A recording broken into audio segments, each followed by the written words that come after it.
কে এই শাহজাহান শেখ যাকে ধরতে গিয়ে মার খেল ইডি? তৃণমূলের দুর্দণ্ড প্রতাপ নেতা সন্দেশখালীর বেতাজ বাদশাহ তোলাবাজি থেকে নারী বিক্রির সবেতেই জড়িত, যার কথায় বাঘে গরুতে এক ঘাটে জল খায়। হিন্দুরা ভয়ে ডরে পালায়।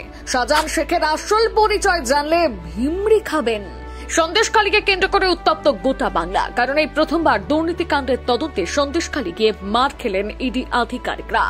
রীতিমতন ঝাঁটার বাড়ি, জুতোর বাড়ি, সমস্ত কিছুই ইডির কপালে জুটেছে।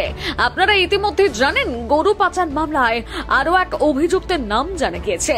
তিনি হলেন শাহজাহান শেখ। এই অভিযুক্তকে জিজ্ঞাসাবাদ করতে এবং তার বাড়িতে তল্লাশি চালাতে সন্দেশখালীতে গিয়েছিলেন ইডি আধিকারিকরা। ইনি সন্দেশখালীর বিধায়ক। তৃণমূল কংগ্রেসের দাপুটে নেতা হিসেবেও সন্দেশখালীতে তার ব্যাপক পরিচিতি রয়েছে।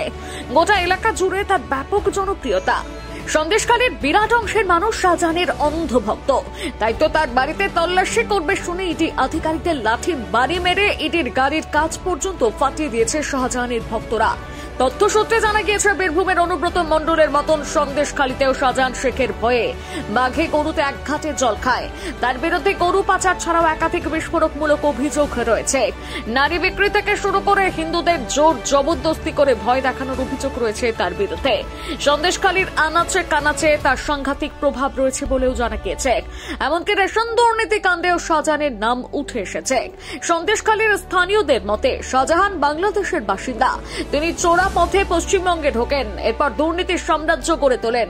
শাহজাহান শেখ সম্পর্কে এখনো জোর তদন্ত চলছে। তবে তদন্ত করতে গিয়ে তার সম্পর্কে ইডি আধিকারিকদের হাতে যে সমস্ত তথ্য উঠে আসছে তা একেবারে চমকে দেওয়ার মতো। সমস্ত তথ্য প্রকাশ্যে আসতেই প্রশ্ন উঠছে, এত বড় দুর্নীতিবাজ হয়েও কিভাবে প্রশাসনিক পদ অলংকৃত করলেন শাহজাহান? আর কিভাবেই বা এত ধনী হলেন?